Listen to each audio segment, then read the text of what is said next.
Tervetuloa Jimi Tenorin näyttelyyn Madonreikiä ja valofoneja. Mä käyn läpi tämän näyttelyn nyt vähän niin kuin myötäpäivää vasemmalta oikealle.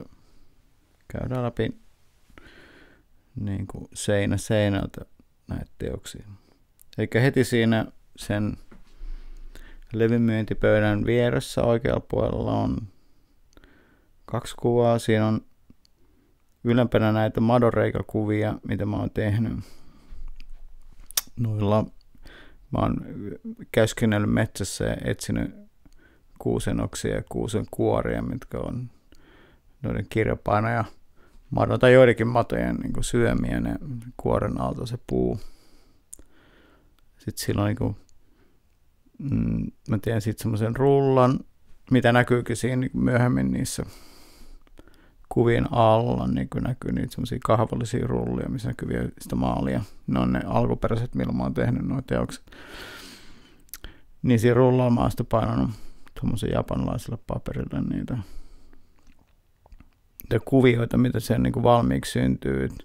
Niistä voi sitten tulkita ihan mitä haluaa nähdä. Mä alun perin ajattelin, että se olisi hieno tommoinen vähän niin kuin tapetti. Sitten oikeastaan niin iso koko mä en pystynyt tekemään, se pitäisi toki sit suurentaa tai jotain, mutta sitten se ei ole enää se originaalin madon tekemä reikä. Sitten siinä alapuolella on 8 kuvan valokuva, no jotain mun promokuvia vuodelta 1996. Tuo on kuvattu semmoisella size-ikonin 6x9 negatiivi koko olevalla kameralla. Sitten jos mennään siihen vähän oikealle, siinä on tämmöinen vitriini. Se vitriini yläpuolella on lisää noita Madonreikä-kuvia. Siinä on nyt niitä työkaluja, millä tuo on tehty. Että tuo iso kuva se vitriinin päällä on tehty tuolla niin kuin puun kuorella. Painettu useamman kerran. Ja sitten siinä vitriinissä ylhäällä näkyy huiluja. Mä olin 5 vuotta tuolla Lahden työväenopistossa tekemässä huiluja puutyökerhossa. Ja noi huilut, mikä näkyy siinä, ne on tehty semmoista omanapuusta, mikä mun vanhemmat istutti silloin, kun mä synnyin. Sitten kun mä myöhemmin muutin siihen taloon, niin kuin syntymätaloon takaisin, se puu oli kasvanut vähän liian isoksi siihen ikkunan eteen, niin mä kaadoin sen ja sitten mä kuivasin muutaman vuoden noita. Mä tein sitten niinku aihioita huiluja ja sitten mä kuivasin niitä muutaman vuoden ja sitten mä sorvasin niistä omenapuuhuilut. Tai siinä huilussa, mikä on siinä laatikossa, niin siinä on pihla ja ne muut osat, paitsi se suukappaleen osa. Mutta se omenapuu, siitä tuli hienoa jälkeen, se on sorvauksia, ihanaa. Sitten siinä on 2 muuta huilua sen ei-kotelossa olevan huilun takana. Siinä on ensin tommonen vesijohto viemäriputkihuilu. Mä olin New Yorkista tekemään yhtä levyä, mä olin unohtanut mun omatakuiset huilut kotiin, niin sitten mä menin rautakauppaan ja tein sitten tommosen huilun, tai ehkä tein 2-3 erilaista huilua eri vireisiin. Mutta tuo on vähän niin kuin alttohuilu. Ja sen takana on akryylinen huilu. Tätä akryyliä on tosi vaikea työstää, kun se mennään halkeen, mutta se on hauskan näköinen, kun se läpinäköisesti siellä näkyy kaikki se vesihöyry, kun sinne puhaltelee sisällä. Sitten mennään alaspäin. Siinä on mun kirja, joka on hampurilainen tapete, tai Ventil Verlag on niinku sen julkaissut.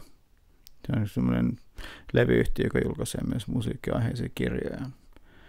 Tuo on niinku alun perin niinku valokuvakirja. Mutta sitten mä oon kirjoittanut sinne tarinoitakin. Niitä voi ostaa siitä viereiseltä pöydältä. Sitten siinä on pari promokuvaa. Siinä on eka promokuva, joka on siinä ihan ilman framea siinä oikealla, joka sitten meni aika hyvin, aika isoinkin lehti. Että oli niin tärkeä kuva siihen, että mä sain jonkunlaista huomioon. Aika paljon ne lehdissä kysyi, että kuka on stylannut fotoja. Kyllä mä oon se itse stylannut. Kuvan on ottanut Hisaoka, mun japanilainen frendi nykissä. Sitten siinä alemmalla hyllyllä on valofoni, joka on, sitä soitaan vähän niin kuin Theremin, eli se on niin kuin tuommoinen valotettu filmi, missä on reikiä, jotka on toimii tavallaan niin kuin oskillaattorina, eli kun tuo filmi pyörii, siinä kun se tuolettimen laittaa päälle, niin sitten sinne syttyy tämmöinen jonkunlainen vuo, että sitten kun tuon filmin läpi laittaa valoa, niin kun se filmi leikkaa tavallaan sen valon niin kuin pätkiksi, niin sitten mä voin soittaa sitä semmoisella optisella sensorilla keräämällä niin kuin ne ikään kuin ilmasta ne ääniaallot. Että mulla on semmoinen hieno sormus, missä on se optinen sensori ja sitä heiluttämällä ilmasta. Se soittaa vähän samalla kuin Theremin, mutta kuitenkin vähän erilainen. Että toimii ihan erilainen se, miten se ääni on syntynyt. Ja sen oikealla puolella on Intervision-levyn alkuperäisiä Polaroid-kuvia. Polaroid teki jossain vaiheessa tuommoista mustavalko Polaroid-filmiä, missä saa samalla negatiivin ja positiivin. Ja noi on niitä positiiveja. Ne negatiivit on siellä valokuvailla vielä. Se on saksalainen valokuvaaja Wolfgang joku. Nyt mä en muista mikä sen nimi on, mutta se oli isossa huudossa jossain vaiheessa. Sitten mennään vähän oikealle. Siinä on niitä työkaluja, millä on tehty noita madonreikä-grafiikkaa. Nuo grafiikat on kaikki monotypiot, eli niitä on vaan yksi semmoinen. Ne on aika työläitä. Ja joka kerta se on ihan erilainen. Sitten siinä on, no niissä voi nähdä mitä näkee. Sitten se, missä on vähän niin kuin aurinko, jossa on se punainen niin kuin sinetti siellä oikeassa alakulmassa. Niin sen mä oon tehnyt silleen niin kuin rutistamalla sen paperin tuon oksan ympärillä. Niin sitten tulee ehkä vähän enemmän tuommoinen vielä mystinen, niin vähän black metal-mainen tunnelma, kun se on niin kuin suttuinen. Ja sitten siinä oikein yläkulmassa on tuommoinen aurinkoaihe tai joku planeetta, punainen planeetta ehkä. Ja sitten se keskikohta on tehty tuolla kuorenpelolla ja ne reunat on semmoisella kapealla ruulolla. Ja sen alapuolella on myös toinen niin kuin tikun ympäri rutistettu. Aika ehkä esoteerinen teos. Sitten siinä on vitriini, ne on noita Organism-levyn 98 ehkä otettua kuvia. Se mä asun Barcelonassa. Siinä on vieressä semmoinen hieno Ciutadella puisto. Niin meitä loppui värifilminä, me kuvattiin punaisen, vihreän ja sinisen filterin läpi mustavalkofilmille. Niin aina 3 kertaa se sama kuva. Mä yritin olla liikkumatta tuossa kuvissa. Ja sitten niitä saatiin, mä tiputin ne Photoshopiin niihin eri kanaviin, RGB-kanaviin, niin sitten syntyy semmoinen vanha-aikaisen näköinen värikuva. Mutta noin on niinku niitä mustavalko-originaaleja. Ja sen alapuolella on Aulos-levyn kansi, minkä tarkkasilmäisimmät heti tunnistaa Väinämöisen soitto maalaukseksi. Se originaali on tuolla Helsingin yliopistossa. Se on 1860 tai 70 tehty. Se muista kesti 10 vuotta tuon maalauksen tekoja. Se alkuperä, mutta toi on niinku, mä oon lähettänyt sen kuvan siitä Väinämöisen soitusta Ghanaan semmoiselle Babs-nimiselle maalarille ja se sit sijoitti mut siihen Väinämöisen tilalle huilun kanssa. Sitten ne kaikki alastomut hahmot on siinä niin kuin erilaisia Kalevala-jumalia. Sitten sen alapuolella on mun uusimman levyn, tuo July Blue Skies, niin sen takakansi, minkä on Tytti Viljanen ottanut, me oltiin korona-aikana Porvoon lähellä. Se Porvo on niin kuin öljyjalostaman vieressä on tuommoinen suo, missä on kuolleita koivuja. Sitten tulee aika mystinen. Sen alapuolella on Itetune-albumi. Noita on tehty 150 kopioa, mutta se kopiointisysteemi oli aika erikoinen. Ne on jokainen kaiverrettu erikseen. Niitä ei niinku prässätty niinku normaali levy, vaan se on kaiverrettu semmoisella kotikaivertimella jokainen levy. Se idea oli vähän siinä, kun toi Itetune on, että kaikki soittimet on itse tehtyjä. Ja sitten myös tuo kamera, millä kuvattiin tuo valokuva tuohon kanteen, on itse tehty. Se on niin neularoikkakamera. Ja no siinä me vähän esitellään sen kannessa niitä meidän soittimia. Sitten mä tein tuon Itetune logonkin itse kuulakärkikönällä ja sitten Roope Seppälä, joka teki tuon kannen, niin se on myös itse silkkipainannut noin kaikki. Käsityöt. Sitten mennään näihin vähän niin kuin nämä mun pääteokset tähän näyttelyyn, noin madonreikä-kuvat. Mä nyt hain semmoista niinku esoteerista vähän ehkä tai semmoista 1900-luvun alun niinku,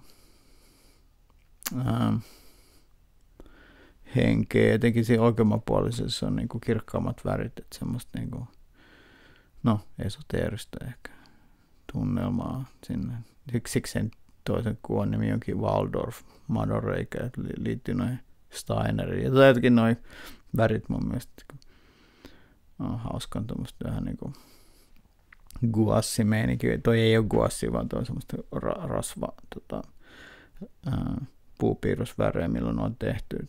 Noin kesti kuivua 2-3 viikkoa. Ja sitten siinä alla on näkyy niitä työkaluja, milloin ne on tehty. Eli se on tuommoinen oksanpätkä ja sitten me pyöritin sitä noilla kaarilla. Tuo meni sulle koko päivä aamusta iltaan, kun teki yhden työn, niin siinä on valtava duuni. Eikä saa tulla virheitä, koska se on hirveän tahraavaa tuo maa. Sitten mennään oikealle. Tuossa on mun sarjasta 2 kuvaa, semmoinen sarja kuin Autobahn. Eli noita moottoritiellä kuolleita eläimiä, mitkä on liskaantunut tavallaan niin kuin valmiiksi abstrakteiksi maalauksiksi. Mä tarkoituksella kuosin noin niin jättimäisellä kameralla ja sitten, että niistä tehdään jättimäiset vedokset ja näyttää enemmän maalauksilta kuin valokuvilta. Ja, joo, niitä mulla on parikymmentä.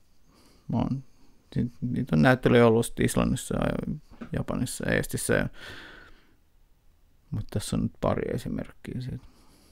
Se on semmoinen projekti, mikä mun piti lopettaa, kun se kävi liian vaaralliseksi.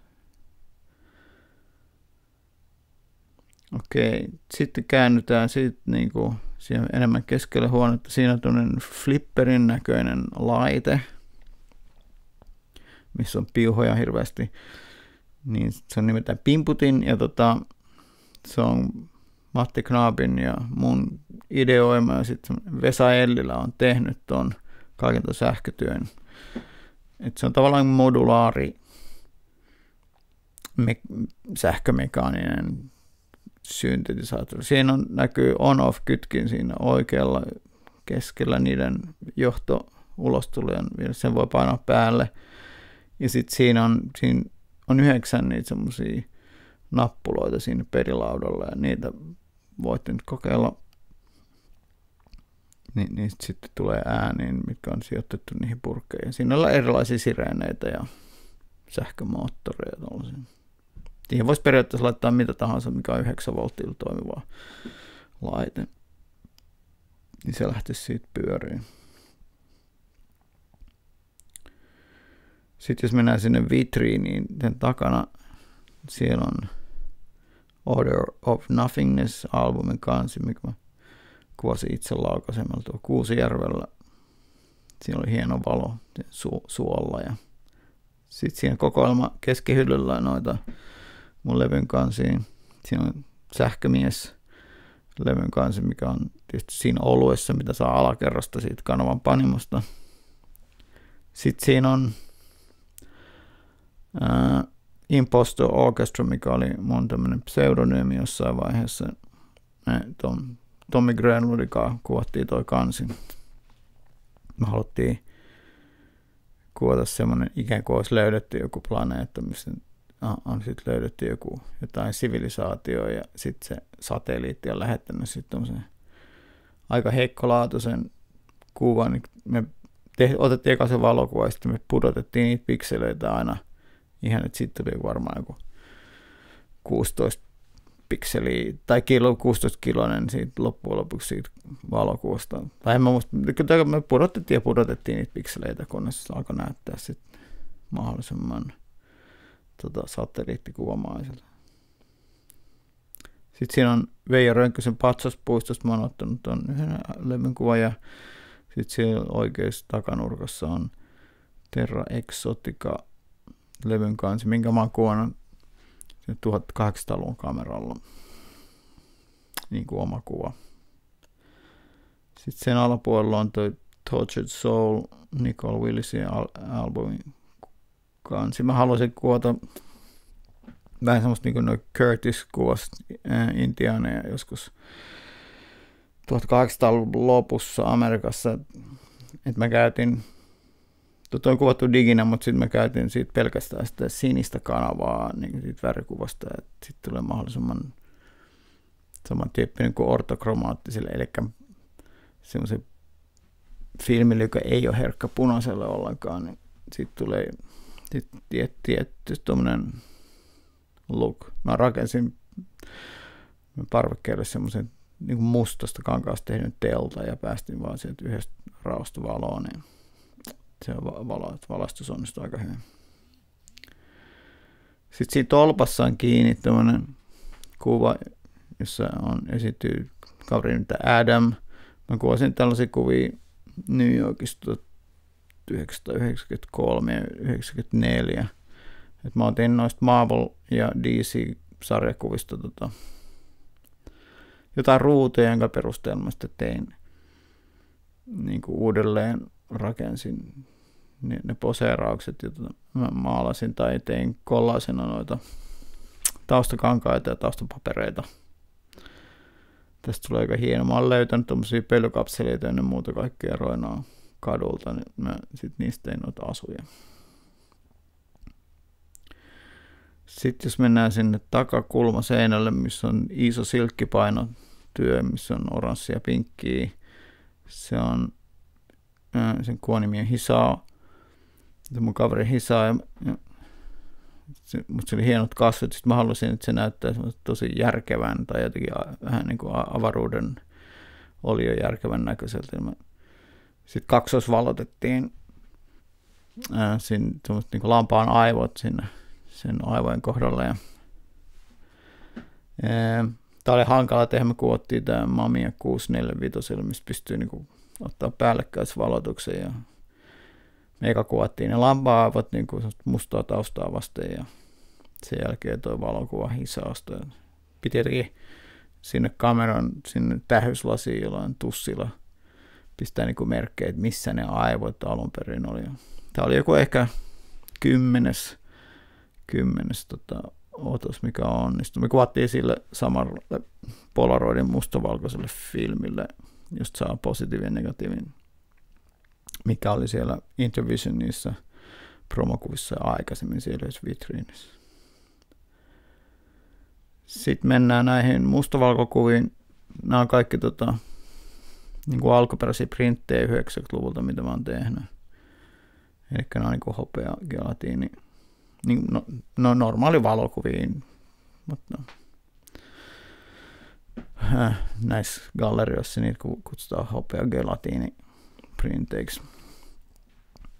Ja tässä on tämmöinen ensimmäinen hahmo on aika teatraalisia. Mä valasin nämä diaheittimellä ja mä olin tehnyt jotain maskeja sinne dia että mä käytin vasta diaheittimen valoa ja sitten jotain maskeja. Ja siinä näkyy tuon mallin nimi oli Otter, eli niin kuin toi saukko. Ja se oli ollut auto-onnettomuudessa, siitä meni hampaat, niin se asensi sitten pysyvät vampyyrihampaat. Se on aika hyvä malli. Sitten mennään se isolle seinälle, missä on näitä mustavalkokuvia. Nämä on kaikki sitten samaan aikaan 93-94 tehty. Ja mitä mä kuvasin semmoista sarjaa, sen nimi oli Z-Factor. Eli mä etin niin kuin erikoisia hahmoja, mitä voisin kuvailla. Siinä on muutamia painijoita, niin kuin sitä catch wrestling show-painia, mutta oli ihan semmoinen kuin lähiöpainisali Brooklynissa. Mä tutustuin niihin. Sitten siinä on tuollainen kääpiö kuin Bobby. Siinä on 4 kättä sen kuvassa. Toiset kädet on silloin se tyttöystävän Tiinan kädet. Me oltiin puettu Tiinasta semmoisen mustaan huppuun, ettei se näy muuta siellä taustalla. Ja sitten, joo.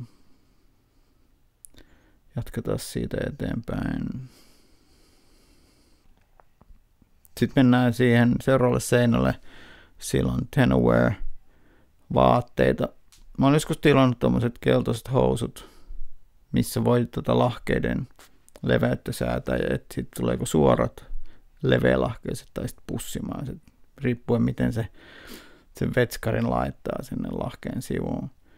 Sitten mä olin joskus tanssia jossain klubissa Lontoossa, ja ihmiset tuli hirveästi kysyä, että mistä nuo housut, ihan mielettömät housut.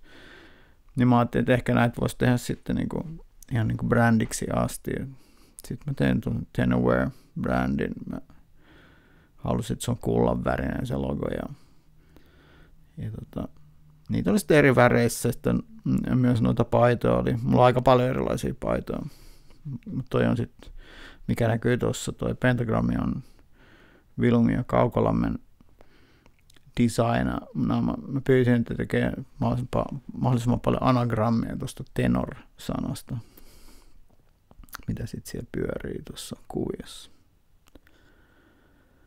Sitten mennään siihen enemmän huoneen keskelle. Siellä on tommonen, tai aika lähellä sitä pimputin tälkistä flipperiä. Siinä on tuo puinen laatikko, missä on 5 puista kieltä. Se on bassokalimba. Näitä bassokalimboja käytetään noissa palmuviinibaareissa Ghanassa.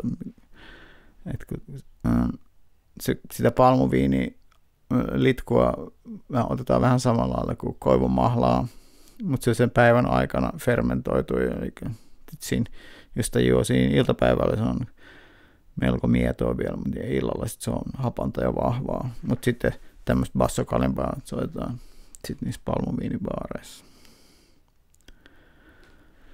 Sitten katsotaan, siinä on lattialla laitettu sellainen matto, siinä on jotain noita kielisoittimia. Siinä on ensiksi 2 koivun rungon päällä makaa kiviä, ja se on litofoni, eli kivifoni. Sitä soitetaan niillä 2 pikkukivellä, mikä on siinä. Tämä on itse asiassa aika yleinenkin soitin maailmalla, että etit jotain hyviä laattakiviä, sitten pitää asetella sopivasti tuohon 2 riuun päälle, ja sitten ne soi. Aika kimakka soundi, mutta ihan hyvä soundi. Kyllä sitä voi totta kai tehdä semmoisen kuin high-tech-versio, mutta mä haluaisin, että tämä on tämmöinen aika raffi. Sitten sen vieressä on 5-kielinen tommoinen puinen halkofoni. Ja mä ajattelin, että kun on latinoissa niin kun lapset syntyy kongan ja niin kun kongan rytmiin ja sen niillä rytmin veressä, niin Suomessa ihmisillä on niin kun halkojen hakkauksen soundi veressä. Niin sitten mä tein tommosen halkofonin. Siinä on itse asiassa aika kiva soundi. Sen vieressä on tommonen alumiiniputki soitin, jonkunlainen metallofoni. Siinä on myös tosi kiva soitin. Mä huomasin, että jos sahaa sinne eri mittaisia halkioita sinne aina sen putken ihan keskiosaan, niin sen vireen saa laskea ja sitten saa vähän semmoisen gamelanmaisen kirkonkelotyyppisen soundi. Se oli aluksi liian puhdas ja semmoinen aika kimeä loppujen lopuksi se soundi. Ja huomaatte, ne makaa tommosella niinku, ne kelluu tavallaan tommosen niinku kevyiden narujen varassa. Se pitää olla niinku, että 50% siitä sen kielen painosta on niiden narujen välissä ja sitten kummassakin päässä on 25 ja 25%, että se tavallaan huojuu niin kuin joku silta tai joku, no, niin kuin jousi tai joku. Sitten siinä on tuollainen standi sen huoneen keskellä, missä on levysoitin. Ja sen levysoitin päällä on tuollainen piikikäs levy, jossa on metalli, ne on rauta, muttereita. Ja sitten sen päällä on tuollainen kontrolleri. Tuo on nimeltään Liberace, koska musta kontrolleri näyttää vähän flyygeliltä.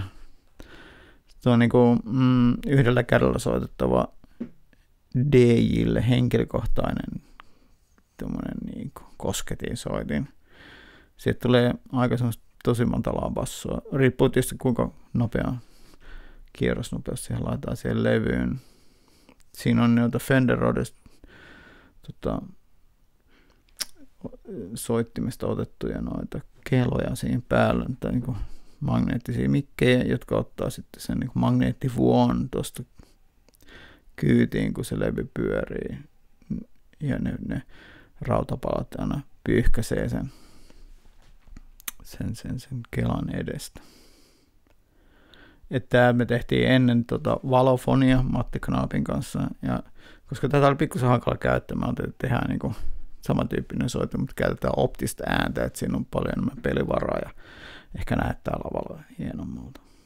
Sitten jos katsotte ylöspäin, siinä on tämmöinen pölyn imuripasuuna nimeltään Veera.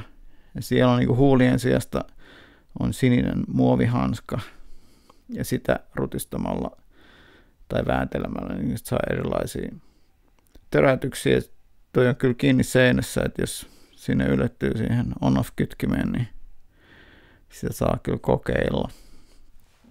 Se on-off-kytki on siellä takana. Ja sitten pitää kaksi kättä käyttää, kun vääntelee sitä kumihanskaa.